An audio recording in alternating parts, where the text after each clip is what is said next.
ही गोष्ट आहे एका अशा योद्ध्याची ज्याच्या नावाने बलाढ्य मुघल साम्राज्य अक्षरशः कापायचं. मुघल साम्राज्याच्या ऐन उमेदीच्या काळात एक सेनापती थेट औरंगजेब बादशहासाठी डोकेदुखी ठरला होता.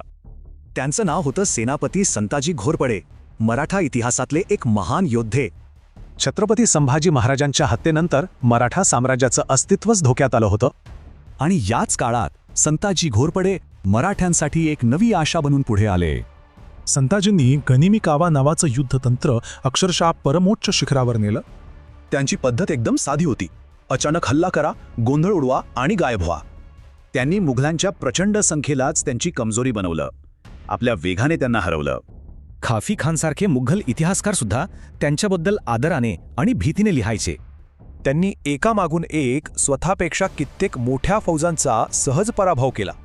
पण गंमत बघा, संताजींचा खरा शत्रू मुघल नव्हतेच, तर त्यांच्या जवळचे होते. अगदी परदेशी व्यापाऱ्यांनी सुद्धा मराठा नेतृत्वातल्या मतभेदांची नोंद करून ठेवली होती. या अहवालात दिसतं की संताजींच्या शिस्तीमुळे त्यांच्यात सरदारांमध्ये नाराजी होती. त्यांच्या परखड स्वभावामुळे दरबारातच त्यांचे अनेक शक्तिशाली शत्रू निर्माण झाले होते.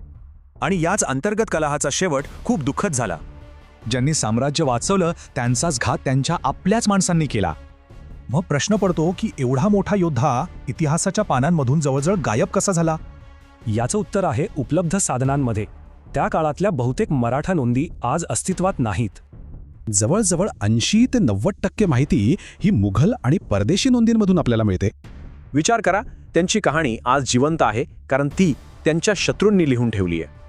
यावरून एक प्रश्न नक्कीच पडतो, इतिहास नेहमी जिंकणारेच लिहितात की कधीकधी हरलेले सुद्धा?